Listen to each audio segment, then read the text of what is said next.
والشمس والقمر بحسبان والنجم والشجر يسجدان وفضل زمانا على زمان كما فضل مكانا على مكان وإنسانا على إنسان ونشهد أن لا إله إلا الله وحده لا شريك له لا ضد له ولا ند له ولا مثل له ونشهد أن سيدنا وسندنا وحبيبنا ومولانا محمدا عبده ورسوله أرسله بالحق بشيرا ونذيرا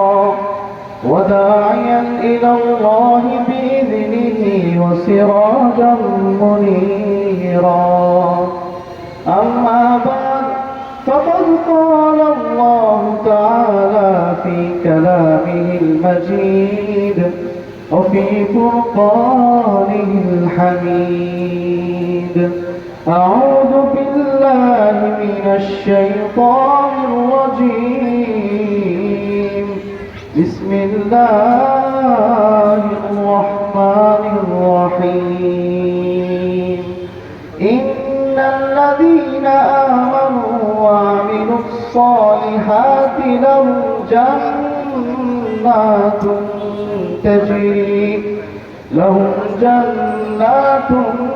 تجري من تحتها الأنهار ذلك الفوز الكبير. وقال النبي صلى الله عليه وسلم عن أبي هريرة رضي الله تعالى عنه قال من قال لا إله إلا الله دخل الجنة. وقال تعالى في الآخر إن الله وملائكته يصلون على النبي يا أيها الذين آمنوا صلوا عليه وسلموا تسليما. اللهم صل على سيدنا مولانا محمد وعلى آل سيدنا مولانا محمد. اللهم صل على سيدنا مولانا محمد وعلى آل سيدنا مولانا محمد. ঐতিহাসিক শোলাকিয়া যুব সমাজ ও এলাকাবাসীর উদ্যোগে আজকের এই বিশাল সমাবেশের বিশাল মাহফিলের আয়োজন যারা করেছেন তাদের সকলেই শুকরিয়া জ্ঞাপন করছি। কেননা আল্লাহ পাক রব্বুল আলামিন বলেছেন মান লাম ইয়াশকুরিন নাস লাম ইয়াশকুরিল্লাহ। প্রথমে মানুষের শুকরিয়া জ্ঞাপন করতে হয়, আর মানুষের শুকরিয়া জ্ঞাপনের মাধ্যমে আল্লাহ তাআলা শুকরিয়া জ্ঞাপন করেন। তো মাহফিলে উপস্থিত আছেন আমার মুরব্বী বয়স্ক বাবারা, উপস্থিত আছেন দেশবরেণ্য উলামায়ে কেরাম, উপস্থিত আছেন সমবয়সী যুবক ভাইয়েরা এবং পর্দার আড়ালে স্বজন প্রিয়জন এবং শ্রদ্ধা মা বোনেরা, সকলকে আমার সালাম, আসসালামু আলাইকুম ওয়া রাহমাতুল্লাহি ওয়া বারাকাতুহু। সম্মানিত উপস্থিতি, আমি খুতবায় যে আয়াত তেলাওয়াত করেছি এবং যে হাদিসটি তেলাওয়াত করেছি, এই আয়াত এবং হাদিস হলো ঈমান সংক্রান্ত। তো ঈমান এটি কি জিনিস? এটি আসলে ধরা যায় না, ছোঁয়া যায় না, এটি কোনো কিছুই করা যায় না, শুধুমাত্র বিশ্বাস করা যায়। কোরআন এবং হাদিসের মধ্যে ঈমান সংক্রান্ত বহু আয়াত আছে, বহু হাদিস আছে। এতগুলো বলতে গেলে অনেক সময়ের প্রয়োজন। আমি বাংলা কথায় শুধুমাত্র এক বাক্যে একটা কথা বলবো, যে ঈমান মানে হলো অন্ধভাবে বিশ্বাস করে নেওয়া। কোনো কিছু বুঝি না, কোনো কিছু জানি না, শুধু বিশ্বাস করে নিলাম যে আল্লাহ তাআলা একজন আছেন, যিনি আমাকে সৃষ্টি করেছেন। আল্লাহ তাআলা একজন আছেন যিনি বিশ্ব ব্রহ্মাণ্ড সৃষ্টি করেছেন। আল্লাহ তাআলা একজন আছেন যিনি মানুষের জীবন বিধান আমাদের জন্য দিয়েছেন। এবং হযরত মুহাম্মদ মুস্তাফা সাল্লাল্লাহু আলাইহি সাল্লামকে আল্লাহ পাক রব্বুল আলামিন আমাদের জন্য পথ প্রদর্শক হিসেবে প্রেরণ করেছেন। এই কথাটুকু নিঃসংকোচে একেবারে বিনা বাক্যে কোনো ধরনের যুক্তিতর্ক ছাড়াই মেনে যে নিতে পারে সেগুলো প্রকৃত মুমিন। আপনি আপনার নিজেকে একটু প্রশ্ন করুন তো, আসলে কি আপনি এভাবে মেনে নিতে পেরেছেন কিনা? যদি মনে হয় যে একটু সংশয় আছে, যদি মনে হয় যে একটু দ্বিধাদ্বন্দ্ব আছে, তাহলে আপনি প্রকৃত মুমিন হতে পারেন না। এজন্য এটাকে অন্ধের মতো বিশ্বাস করে নিতে হবে। আর অন্ধের মতো যে বিশ্বাস করে নিতে পারবে, আল্লাহ পাক রব্বুল আলামিন বলেন, ইন্নাল্লাযীনা আমানু ওয়া আমিলুস সালিহাতি লাহুম জান্নাতুন তাজরি মিন তাহতিহাল আনহার যালিকাল ফাওজুল কাবীর। আল্লাহ পাক রব্বুল আলামিন বলেন, যে ব্যক্তি ঈমান আনয়ন করেছে এবং ঈমানের তাকাজা হিসেবে নেক আমল করেছে, আল্লাহ পাক রব্বুল আলামিন ওই মুমিন বান্দার জন্য পবিত্র কোরআনে পুরস্কার ঘোষণা করতেছেন, লাহুম জান্নাতুন তাজরি মিন তাহতিহাল আনহার। তার জন্য এমন জান্নাত আমি প্রস্তুত রেখেছি যে জান্নাতের তলদেশ দিয়ে পানি প্রবাহিত হয়। বলি সুবহানাল্লাহ, জোরে বলি সুবহানাল্লাহ। আপনি একটু চিন্তা করেন তো, যে আপনার একটা বাড়ি আছে, একটা ঘর আছে, ঘরের তলদেশ দিয়ে পানি প্রবাহিত হয়। ওরে আল্লাহ, পানি প্রবাহিত বাড়ি নিচ দিয়ে। এই জন্য মানে এইটা খুব একটা শৌখিন ব্যাপার স্যাপার যে বাড়ি নিচ দিয়ে কল করে পানির ঢেউ প্রবাহিত হয়। আগেকার যুগের বাদশাহ বা রাজা বাদশাদের বাড়ি ঘরগুলো যদি আপনি দেখবেন প্রত্যেকটা বাড়ির সামনে একটা পুকুর থাকে। খেয়াল করে দেখবেন যে প্রত্যেকটা বাড়ির সামনে একটা করে পুকুর আছে।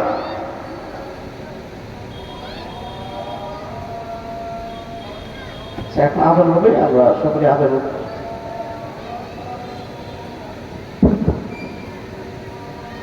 আল্লাহু আকবার, আল্লাহু আকবার, আল্লাহু আকবার, আল্লাহু আকবার। আশহাদু আল লা ইলাহা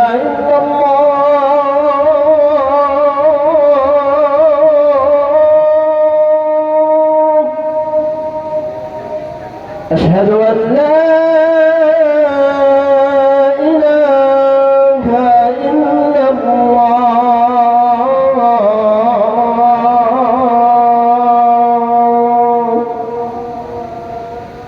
أشهد أن محمدا رسول الله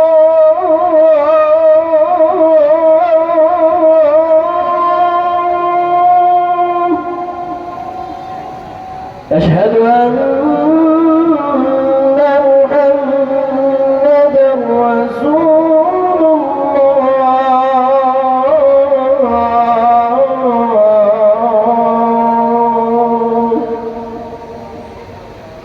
حي على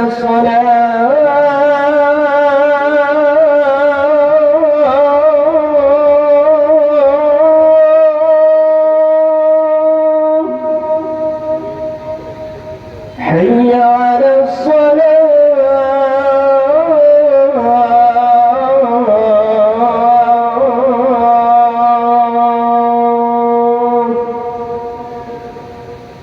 حي على الفلاح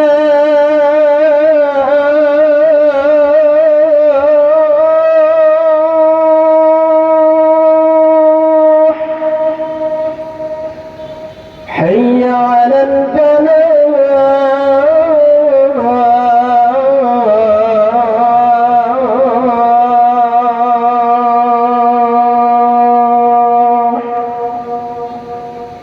الله أكبر، الله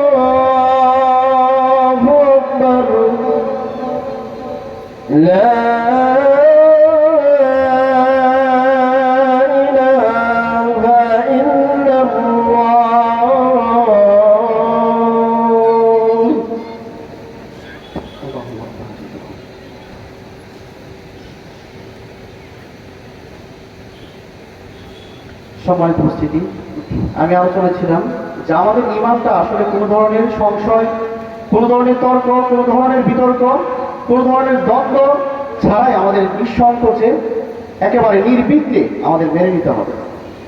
আমরা জানি মানব সৃষ্টির ইতিহাসের প্রাক্কালীন সময়ে কি হয়েছে। আল্লাহ পাক রব্বুল আলামিন যখন ইচ্ছা করলেন যে আল্লাহ পাক রব্বুল আলামিন মানব সম্প্রদায় সৃষ্টি করবেন এবং সৃষ্টি করেও ফেললেন।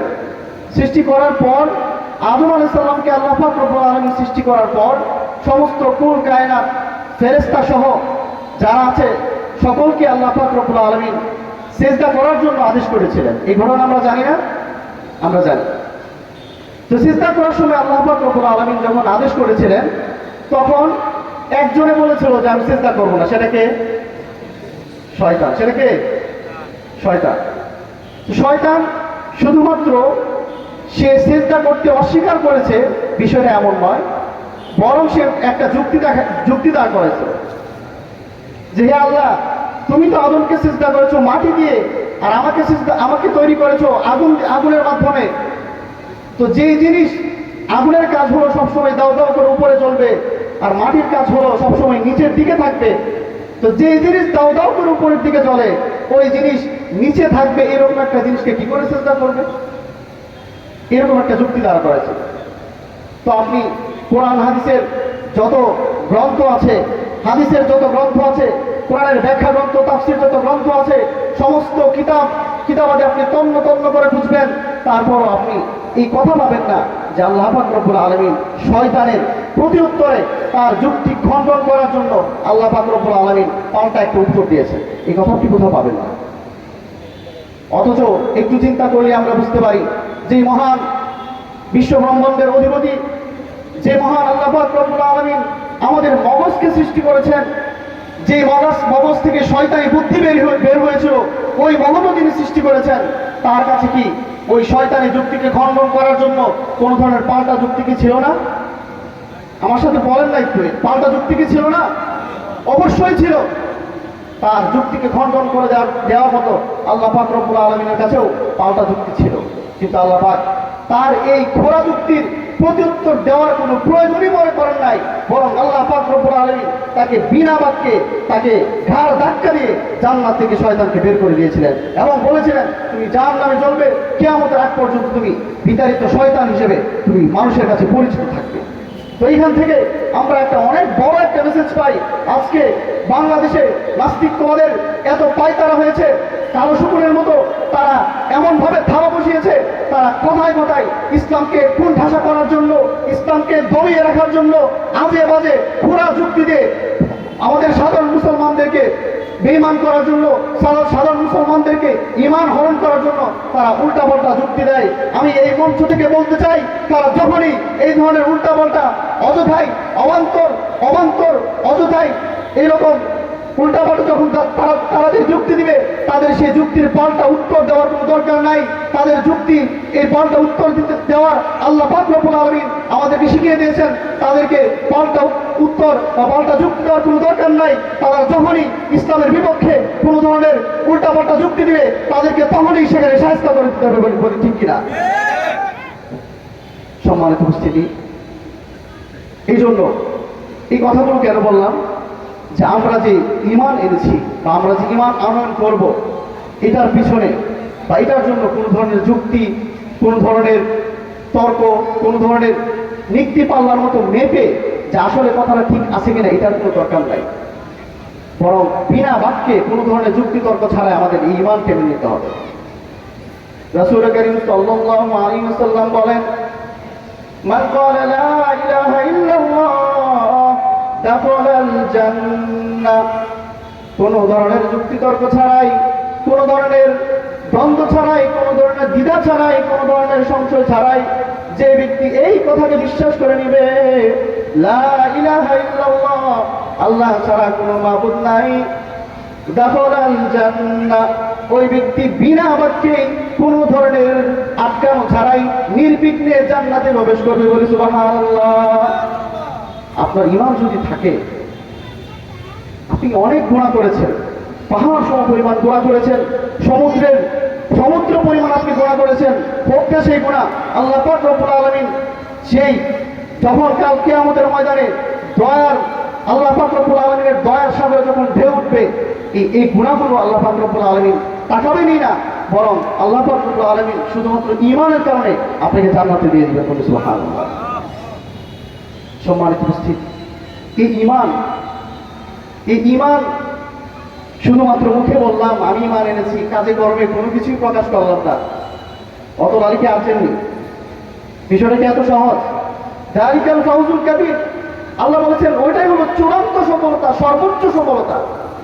কোরআনের বিভিন্ন জায়গায় কদ আফলাহা মান তাযাক্কা, যে ব্যক্তি আত্মশুদ্ধি করে নিল সে সফল হয়ে গেল, উলাইকা হুমুল মুফলিহুন, তারাই সফল কাম। এই ধরনের সফলতা নিয়ে অনেক কথা বলেছেন, কিন্তু ঈমানের ব্যাপারে এসে আল্লাহ পাক বলেছেন যালিকাল ফাউজুল কাবীর, ওটা হলো সবচাইতে বড় সফলতা। ওইটা কি সবচাইতে বড় সফলতা?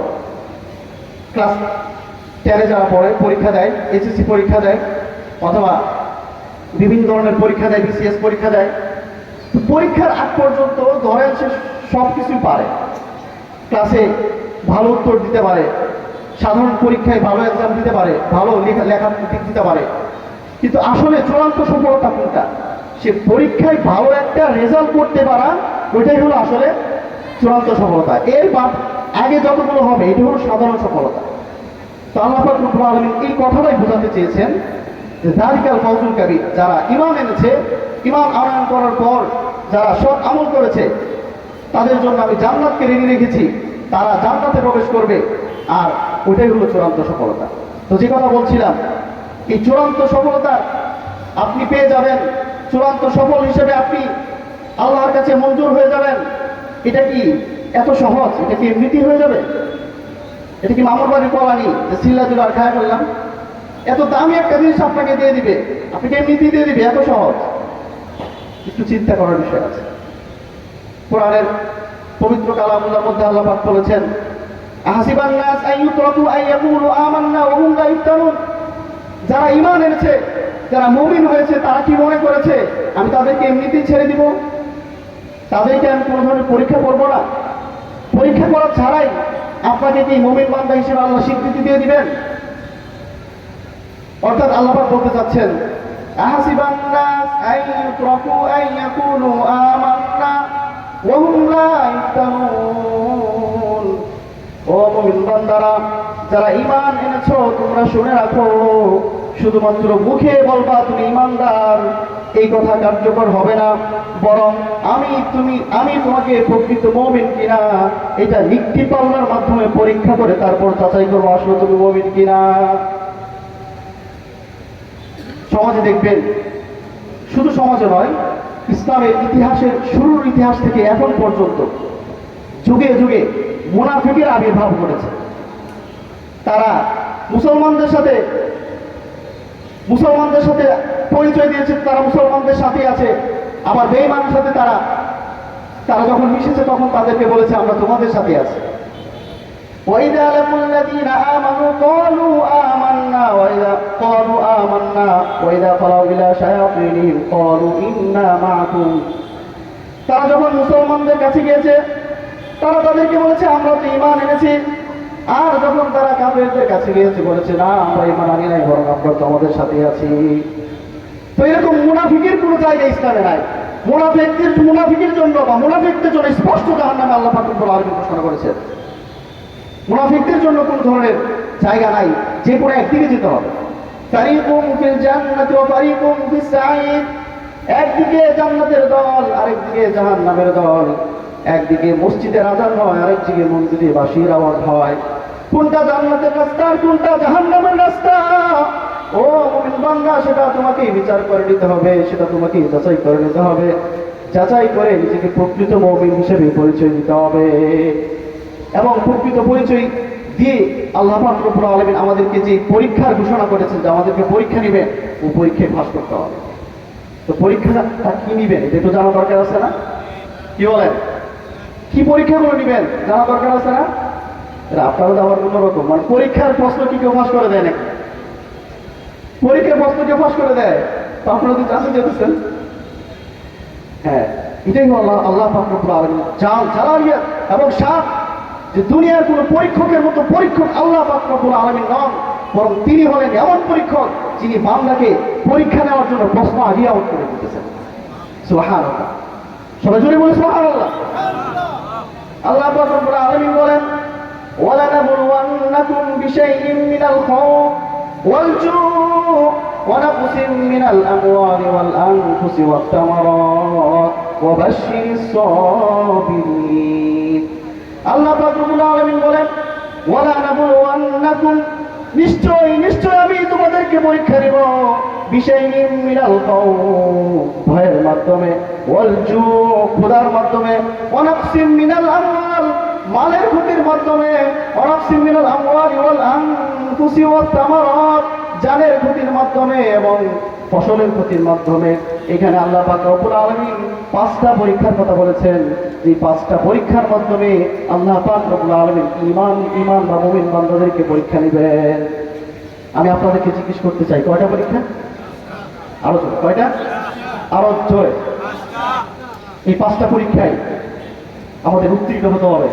এই 5টা পরীক্ষার কোন একটা পরীক্ষা যদি আমাদের জীবন সায়নে বা জীবন চলতে গিয়ে যদি চলেই আসে, আর আসবেই, আপনি যেহেতু মুমিন হিসেবে পরিচয় দিয়েছেন, তো পরীক্ষার এই সমস্ত বিপদ আপদ যদি আল্লাহ আমাদেরকে দিয়েই দেন, তাহলে ওই বিপদে সর্বোচ্চ ধৈর্যের পরীক্ষা দিয়ে, ধৈর্যের পরিচয় দিয়ে আমাদেরকে পরীক্ষা দিতে হবে। অবশ্যই সাবিরিন, আল্লাহ পাক বলেছেন, ধৈর্য যে ধারণ করবে তাদের জন্য রয়েছে সুসংবাদ। তাদের জন্য কি রয়েছে?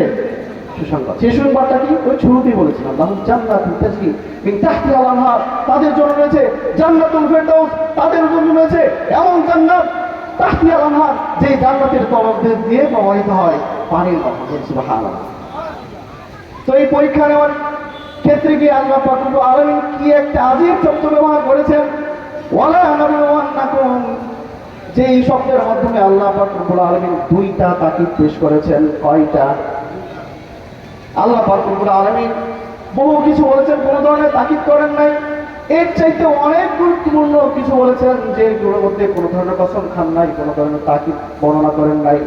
যেমন আমি যদি বলি কুল হুয়াল্লাহু আহাদ, সূরা ইখলাসের মধ্যে আল্লাহ পাক রব্বুল আলামিন বলেছেন, বলুন আল্লাহ তাআলা এক। এই একত্ববাদের কথা বলার জন্য আল্লাহ পাক রব্বুল আলামিন আমাদেরকে কোনো ধরনের তাকিদ করেন নাই, কোনো ধরনের কসম খান নাই, বড় সাধারণভাবে বলে দিচ্ছেন, বড় এক। এখন যেহেতু সাধারণভাবে আল্লাহ বলেছেন, এখানে কি আল্লাহ তাআলা যে এক, এর মধ্যে কোনো ধরনের সংশয়, কোনো ধরনের দ্বিধা করার সুযোগ আছে? এই কথাকে আপনি বলতে পারেন, যেহেতু নর্মালি বলছে এক, সেরকম হয় 2জন হতে পারে, এই কথাকে বলার সুযোগ আছে?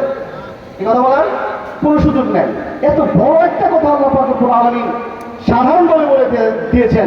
আর আমাদের পরীক্ষা নেওয়ার কথা আল্লাহ পাক রব্বুল আলামিন নর্মালি কথা বলেন নাই, ওয়ালানাবলুওয়ান্নাকুম, নিশ্চয়ই নিশ্চয়ই অবশ্যই অবশ্যই আমি তোমাদেরকে পরীক্ষা নেব। তাহলে এই পরীক্ষা থেকে পার পাওয়ার কোন সুযোগ আছে? কোন সুযোগ আছে? কোন সুযোগ নেই। তো কি পরীক্ষা নেবেন? ওয়ালানাবলুওয়ান্নাকুম বিশাইইন মিনাল খাউফ, আল্লাহ পাক বলেছেন, প্রথমেই যে কথাটা বলেছেন, বিভিন্ন ভয়ের মাধ্যমে আমাদেরকে আল্লাহ পাক রব্বুল আলামিন পরীক্ষা নেবেন।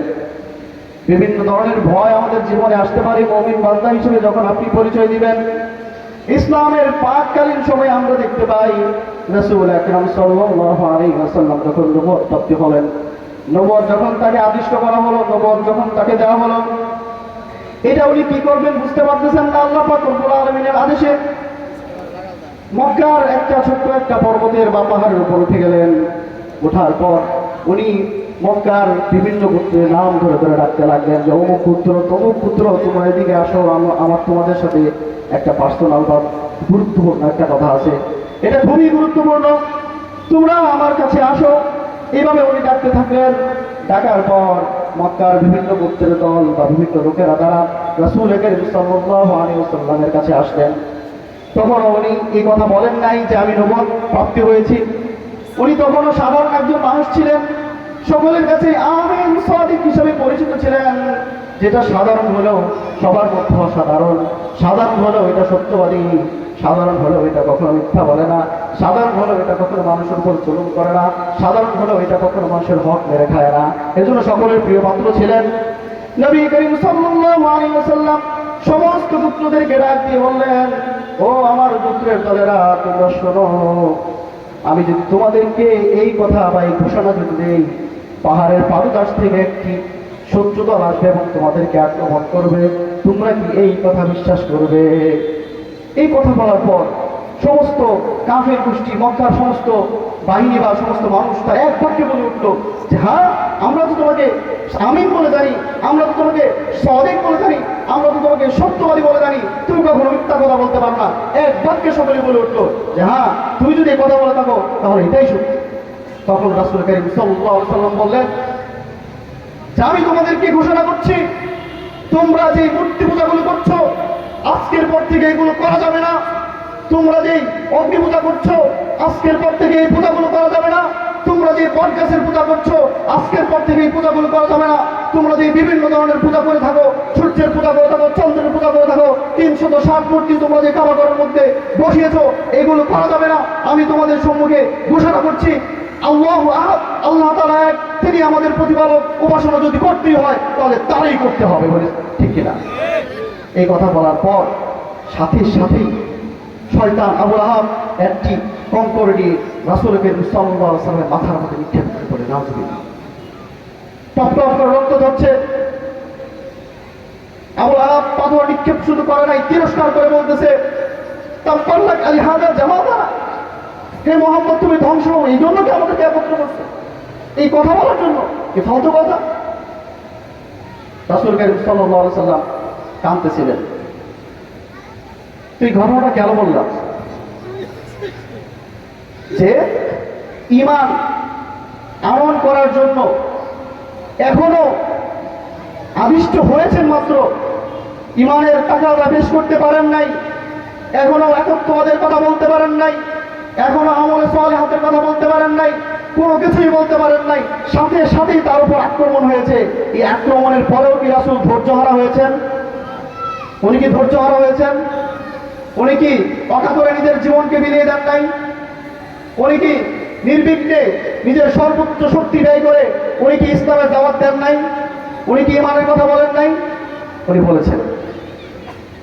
তো এই জন্য এই কথা কেন বললাম? যে আল্লাহ পাক রব্বুল আলামিন আমাদেরকে 5টা পরীক্ষার কথা বলেছেন। কয়টা পরীক্ষার কথা বলছিলাম? এর মধ্যে প্রথম নম্বরটাই কি? ভয়। প্রথম নম্বরটাই কি? ভয়ের মাধ্যমে আল্লাহ কি করতে পারেন? পরীক্ষা দিতে পারেন। তো রাসূল যদি ভয়ে, যে আমার কি করছে? আক্রমণ করছে। কি করছে?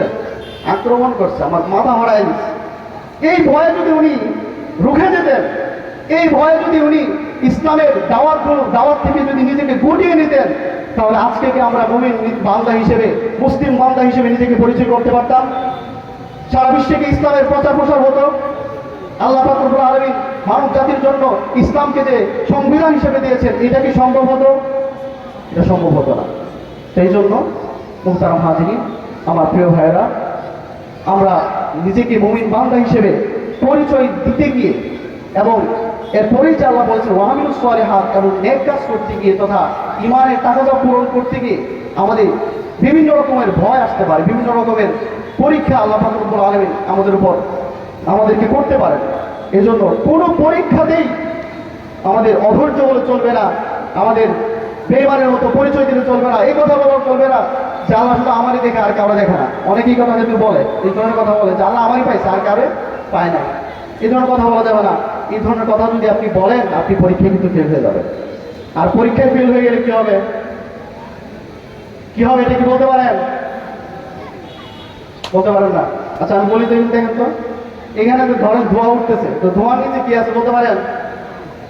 আগুন আছে। কি আছে? আগুন তো আপনি দেখেন না, আপনি দেখছেন ধোঁয়া। ধোঁয়া দেখে আপনি কি বুঝতে পারছেন? আগুন আছে। তো পরীক্ষা যদি ফেল করেন তাহলে কি হবে এটা বুঝতে পারতেছেন না? কি হবে? জাহান্নাম। কি হবে? জাহান্নাম। আল্লাহ পাক রব্বুল আলামিন আমাদের ঈমানের পরীক্ষায় আমাদেরকে সফল করুক। আমরা দুর্বল ঈমানের বান্দা, আমরা যেন আল্লাহ পাক রব্বুল আলামিন আমাদেরকে যেন কঠিন কোনো পরীক্ষা যেন না আনেন, এই দোয়া শুধু আমরা করব। সবসময় আমরা দোয়া করব, ইয়া মুকাল্লিবাল কুলুব সাব্বিত কলবি আলা দীনিক, হে অন্তর পরিবর্তনকারী, আপনি আমার অন্তরকে ঈমানের মধ্যে, আপনার দিলের মধ্যেই নিবদ্ধ রাখেন। এই দোয়া আমরা সবসময় করব। কোনো ধরনের পরীক্ষায় যেন আমরা অধৈর্য না হই এবং পরীক্ষায় যেন আমরা ফেল না করি, এই ব্যাপারে আমরা সচেষ্ট থাকবো। আল্লাহ পাক রব্বুল আলামিন আমাদেরকে যে কথাগুলো বললাম আমাদেরকে আমল করার তৌফিক দান করুন। সকলে বলে আমিন। আর যে কথাগুলো বললাম